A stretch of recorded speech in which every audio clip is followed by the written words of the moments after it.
Shalom, dans le Daf Kouf Aleph dans Masechet Baba Batra, nous reprenons à la Mishnah qui se situe 6 lignes à la fin du Daf Kouf Amud Bet, Amocher Makom Lachavero La'asot Lo Kever. Celui qui vend un terrain pour faire un kever, pour faire un caveau. Ici, caveau familial, on verra par la suite. Ou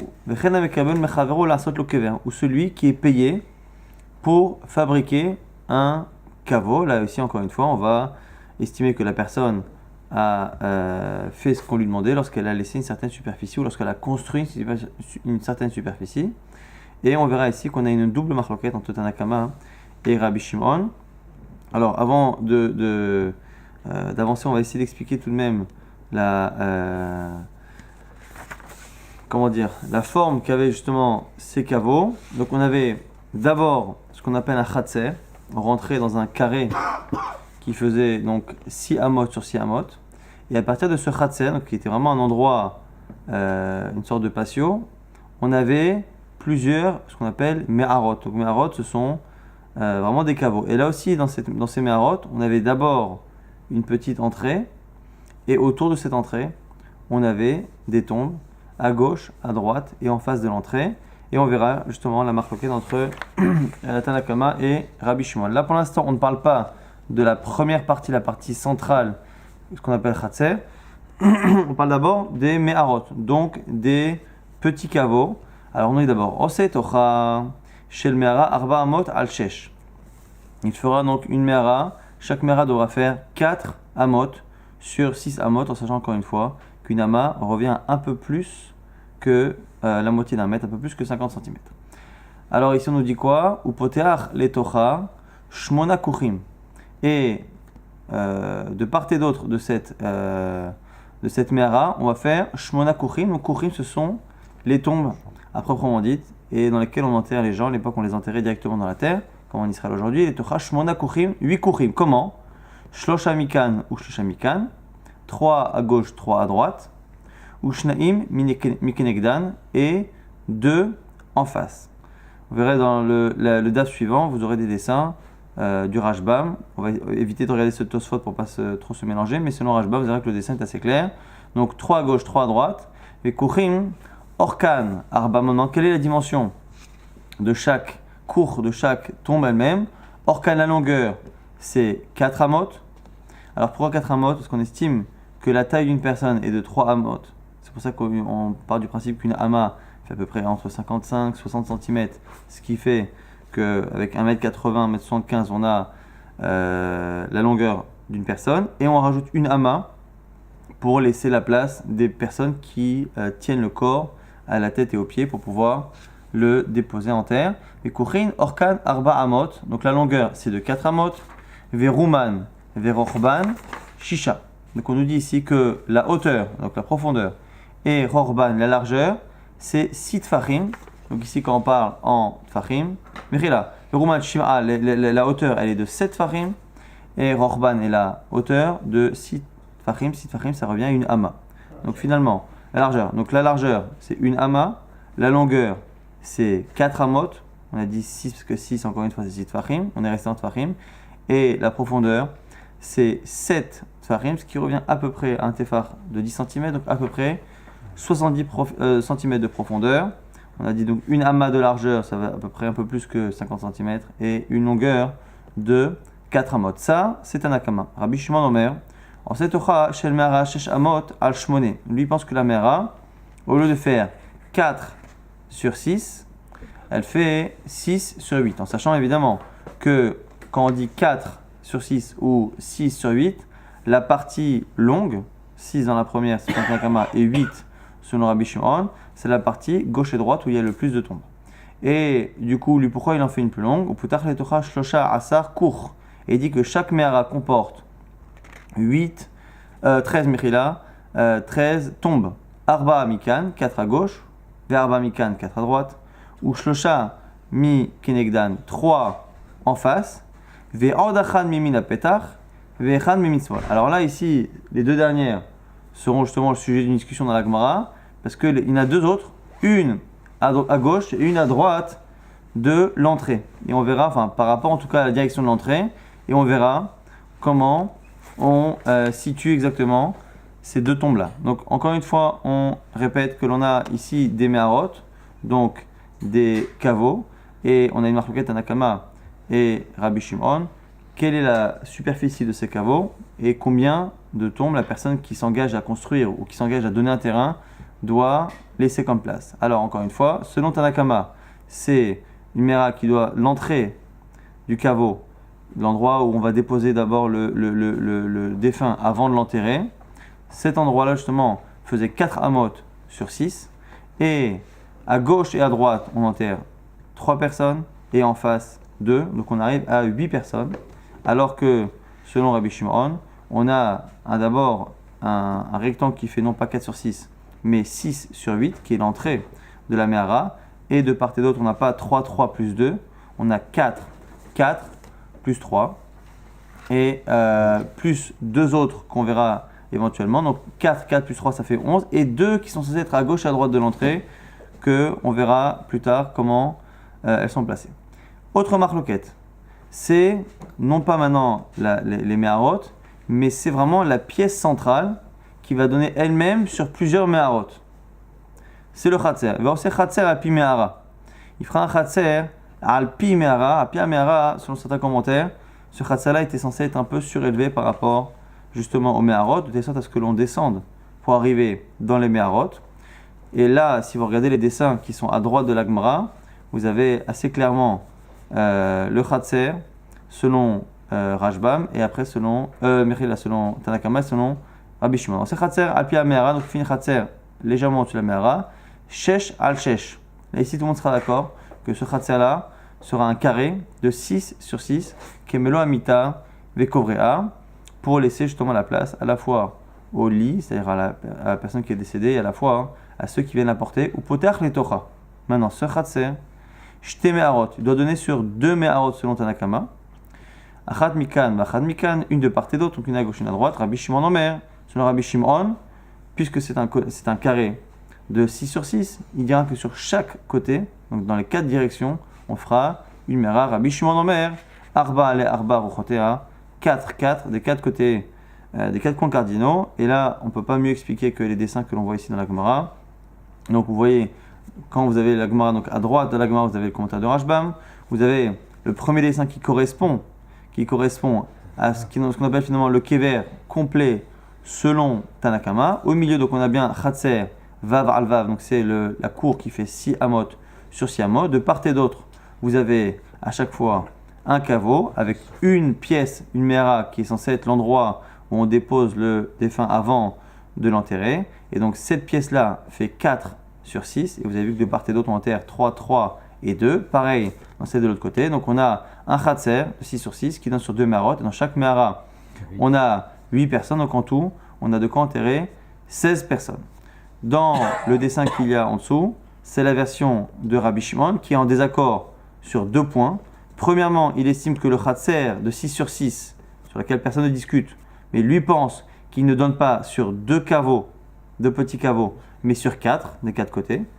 Et simplement chacun, au lieu d'avoir 8 personnes à enterrer, il en comporte 13, donc on a 13 x 4, donc on a 52 personnes que l'on peut enterrer dans un caveau. Donc on a vraiment une grosse discussion entre Tanakama et Rabbi Shimon sur ce que l'on appelle un kever, lorsque l'on ne précise pas, est-ce que ce kever c'est un kever dans lequel on enterre 16 personnes ou est-ce qu'on enterre 52 personnes. Vraiment on n'a pas du tout le même type de définition.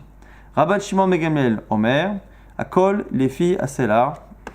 Il nous explique Rashbag maintenant que la construction du caveau dépendra de la qualité et de la dureté de la terre qu'il y a sur place. On verra plus tard pourquoi Rashbag a besoin de dire cela. En tout cas, maintenant la Gemara va essayer justement de comprendre comment étaient faits justement ces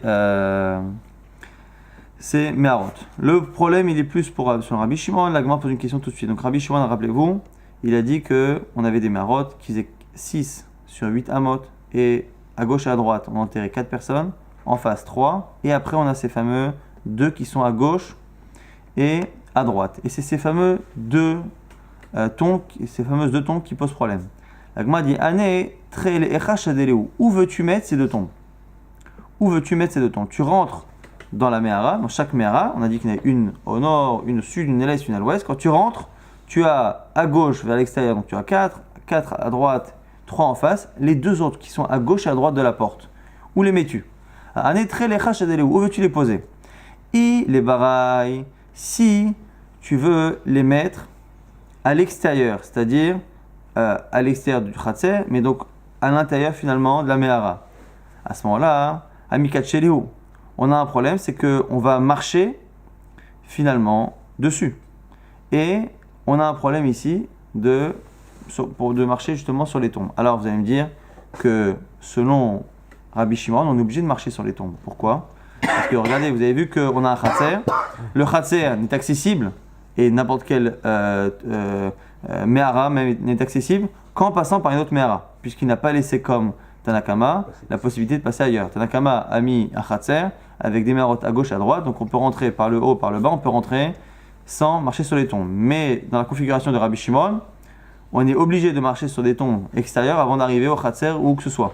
Donc du coup, comment on explique? On dit que selon Rabbi Shimon, le fait de marcher sur une tombe ne pose pas de problème, c'est pas un bisayon, c'est pas honteux. Qu'est-ce qui est réellement problématique? C'est de s'installer sur une tombe. Et donc ici, comme on a affaire à la mehara, si dans la mehara on avait réellement enterré les personnes, comme la mehara sert d'endroit justement où on pose le défunt avant de l'enterrer, que les gens peuvent rester debout, voire s'asseoir, là ici, c'est un bisayon d'être statique à un endroit où une personne est enterrée en dessous. Mais passer simplement sur un endroit en dessous duquel une personne est enterrée n'est pas un manque de respect, selon Rabbi Shimon, encore une fois, selon Tanakama, vous avez vu qu'on évite. Donc ça, c'est la première question, c'est que comment fait-on pour placer ces deux tombes de part et d'autre sans que les gens, finalement, puissent s'installer ou se poster dessus? La Gemara nous dit Vetou, et en plus, Hatnan, on a une Mishnah qui dit que Chatzar a kever, alors met betocho tahor, que le Chatzar justement du kever est un endroit qui est tahor.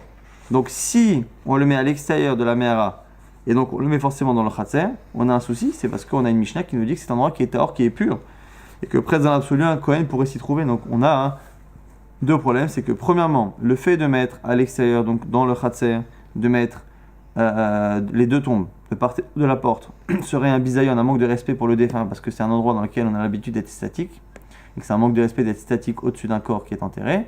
Et en plus de cela, on a une Mishnah qui nous dit clairement que c'est un endroit qui est pur, et donc s'il est pur, c'est que forcément on n'a pas le droit d'enterrer dessous. Alors, comment la Gemara va répondre? Marabi aussi, Barabi Chanina, Davileu, Kemin, Nagar. La Gemara propose de faire ça, Kemin, Nagar, un peu comme les gonds d'une porte. Et en fait, la Gemara va expliquer que c'est en fait une manière d'enterrer la personne debout. La Gemara repousse et dit Vea, Marabi Yochanan. Rabbi Yochanan objecte et dit que enterrer debout, Gvurat Hamorim Iso, c'est une manière d'enterrer les ânes. C'est-à-dire que c'est pas respectueux. Hamorim, c'est un âne, mais c'est en même temps il a shon chomé à la matière. C'est-à-dire que c'est pas quelque chose qui est respectable pour l'homme qui est fait B'Tselem Elohim. On n'enterre pas une personne en position verticale. Et donc du coup, la Gemara repousse cette proposition. La Gemara nous dit à ce moment-là, les Rabbi Yochanan de Avileu Bekeren Zavit. La Gemara nous dit, on le fait dans les angles. Donc, encore une fois, on a une mehara. Rappelez-vous, cette mehara, elle fait 4 sur 6. Mechil, elle fait 6 sur 8 parce qu'on est dans Rabbi Shimon. 6 sur 8. Donc, dans la partie qui fait 8 sur les côtés, on enterre 4 personnes. En face, dans la partie qui fait 6 de largeur, on en enterre 3. Et entre, justement, la largeur et la longueur, on a un coin. Dans ce coin, on enterre en diagonale. On enterre une personne à gauche, une personne à droite. Donc c'est le Rabbi Yochanan, David, Lehu, Bekeren David. La Gemara dit Vea, Nagaï Kuchin, la Hadade. Le problème, c'est que si on fait cela, on a forcément des tombes qui se touchent l'une l'autre. Et normalement, on doit laisser une ama entre chaque tombe. On a vu qu'une tombe avait une largeur d'une ama, mais il fallait laisser une ama de disponible. Or, dans cette configuration, on n'a pas justement la possibilité, puisque rappelez-vous que c'est encore une fois une mehara qui fait 6 sur 8, donc la partie qui est en face fait 6, elle fait 6 et on enterre 3 personnes, et ces 3 personnes prennent à chaque fois une ama pour la tombe et une ama d'espace, et donc du coup, on se retrouve à ne pas avoir la possibilité, pareil sur les côtés, et on n'a pas de possibilité de laisser l'espace. Et ça, c'est un problème. Amar Ravashi, Rashi propose Bema'amik. C'est-à-dire que ces deux tombes-là sont creusées plus profondément que les autres, de telle sorte à ce qu'il n'y ait pas de contact entre les deux tombes. L'Agma dit et la preuve que le commentaire de Ravashi est pertinent, c'est que dans tous les cas, selon Rabbi Shimon, tu es contraint de dire que même d'autres tombes dans son caveau sont à des hauteurs différentes. Car si tu ne dis pas ainsi, Arba Meharot le Rabbi Shimon écrit Avileu. Comment veux-tu faire 4 Meharot selon Rabbi Shimon, puisqu'à chaque fois, il y a encore une fois de part et d'autre, je vous enjoins de regarder à nouveau le dessin qu'il y avait au recto.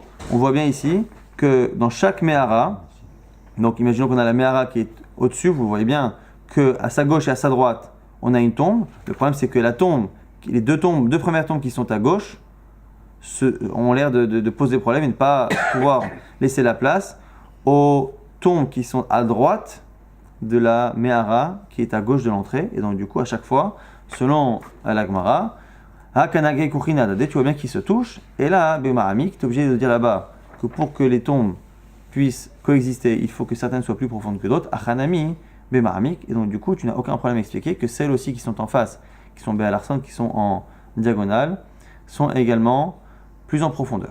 Ça, c'est la proposition de Rabbi Yochanan et expliqué encore une fois par Ravashi. L'Agmar maintenant propose explication de Ravuna. Ravuna, le fils Bered et Rabbi Yoshua Amar, Arba Meharot et Rabbi Shimon, Devilehu ki haruta. On nous dit ici que toutes les tombes étaient enterrées. Ki haruta, haruta c'est le palmier, c'est les branches du palmier, c'est-à-dire que tout est fait en diagonale. Alors là aussi, imaginez, donc vous avez les Meharot, chaque Mehara donc vous avez une Mehara qui est au nord, une qui est à l'ouest, à l'est et au sud. Prenez par exemple celle qui est au nord et celle qui est à l'ouest, vous tracez une diagonale depuis le coin de la Mehara du nord à celle qui est à l'ouest. Donc imaginez que le côté gauche de la Mehara du nord et le côté droit de la Mehara qui est à l'ouest, vous imaginez que c'est un triangle rectangle, et vous imaginez l'hypoténuse qui va d'un bout à l'autre. Cette diagonale-là, on va enterrer côte à côte, donc en direction comme ça de l'extérieur, donc en direction nord-ouest, on va enterrer toutes les tombes. C'est comme ça qu'on va enterrer ces tombes-là. Donc on aurait celles qui sont en face, qui sont bien faites comme il faut, et celles à chaque fois qui sont censées se toucher, on les enterre de cette manière. Et la Gemara ici va repousser totalement ce que dit Ravuna à cause de problèmes géométriques. Veha de Ravuna vere de Rav Yoshua, ce qu'a dit Ravuna, le fils de Rav Yoshua, Beruta hi. C'est un enseignement étranger, c'est une manière de dire que ça n'a pas sa place. Autant quand on a une discussion dans les Chachamim sur un sujet, on peut très bien dire un tel a dit ça, l'autre a dit ça, on peut dire la halakha est comme un tel, comme un tel. Le fait de dire que la halakha est comme un tel ne remet pas en cause totalement la validité de ce qu'il a dit. Ce qu'il a dit peut être vrai, mais on a des règles pour déterminer la halakha, le minhag, la majorité, et donc ça n'annule pas complètement cet avis. Lorsqu'on dit que c'est Beyrouth axé extérieur, c'est que c'est vraiment une erreur. On veut le dire avec respect, mais en fait, le Rav a fait une erreur, et cette erreur est tellement criante, là c'est une erreur mathématique, géométrique, cette erreur est tellement criante qu'on n'a aucun problème à dire que c'est comme si ça n'avait pas été prononcé. Pourquoi ? Mirde kolamta beriboua. On a un principe, toute ama, c'est une mesure, beriboua dans un carré, amta otrechumche belarsona, la diagonale, fait une ama. Donc la mesure plus 2 cinquièmes, donc 1,4. C'est le fameux racine de 2, c'est un racine de 2, donc c'est la formule, donc c'est arrondi évidemment, ici, à peu près à 1,40.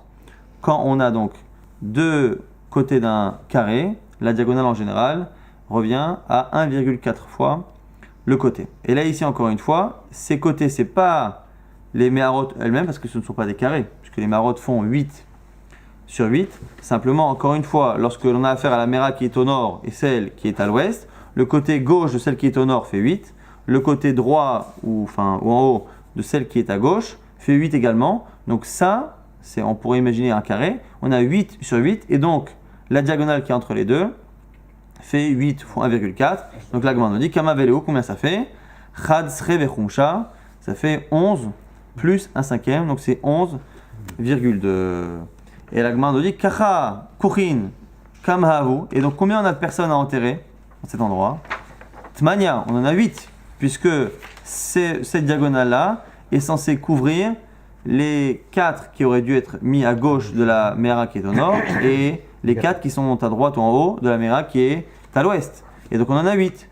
Tmania, Bechatzre, Bechumsha, Echim, Eshkachat. Comment veux-tu enterrer 8 personnes, puisqu'encore une fois chacune prend une ama pour elle-même et une ama de vide entre 2 tombes? Comment veux-tu enterrer 8 personnes dans 11,2 amot? Et là, Hade Ravuna, Vered Rav Yoshua, Berut Tahid, donc la Gemara n'a aucun problème à dire que ce qu'a dit Ravuna, le fils de Rav Yoshua, est complètement extérieur. Mais la Gemara tout de même dit, elle dit Vei Baetema.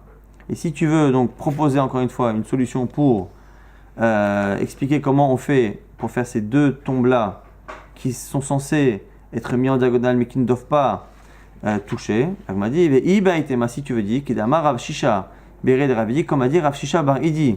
On verra dans le DAF de demain qu'il a dit à un moment donné, lorsqu'on a eu un souci pour expliquer un enseignement, parce qu'on a un problème de place, il a dit niflé.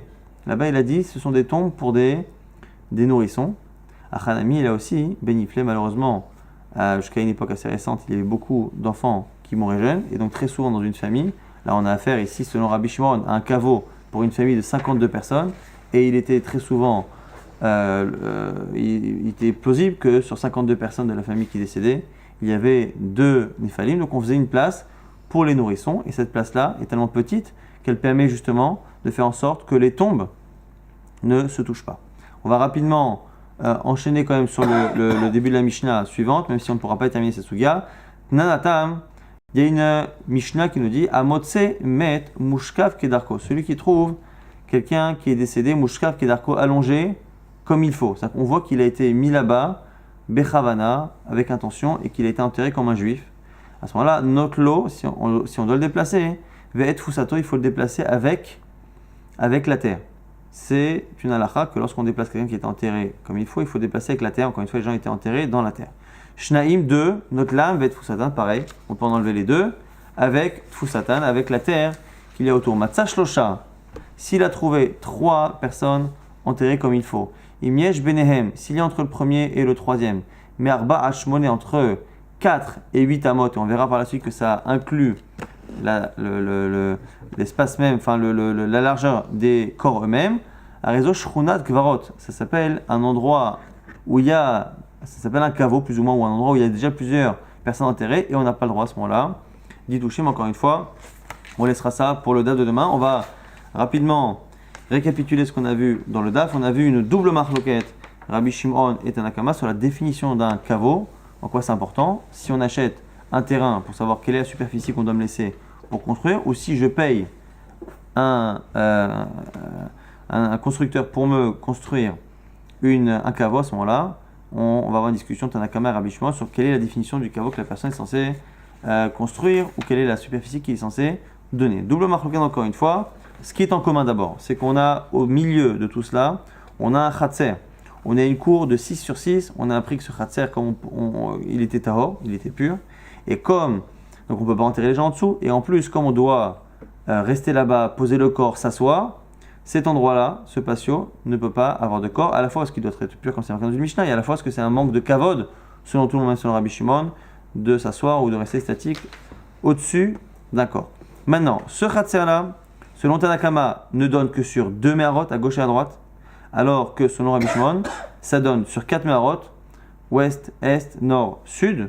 Et donc selon Rabbi Shimon, pour accéder à une tombe, quoi qu'il arrive, on est obligé de passer sur les tombes, puisque on a forcément accès de l'extérieur, on a forcément accès qu'en passant par des tombes. Maintenant, sur chacune des meharot, il y en a 2 selon Tanakama et 4 selon Rabbi Shimon, on a aussi des discussions. Selon Tanakama qui dit qu'il n'y en a que 2, chacune des 2 meharot ne comporte que 8 tombes. 8 tombes, la longueur et la largeur, c'est 4 x 6. Et sur la longueur de 6, on a 3 à gauche, 3 à droite et 2 en face, ça fait 8. Et l'autre mehara également 8. Donc on a finalement un caveau qui comporte 16 corps. Selon Rabbi Shimon, on avait dit que le khatser donnait sur 4 meharot. Chaque mehara, donc il y en a 4, mais chacune comporte 13 tombes.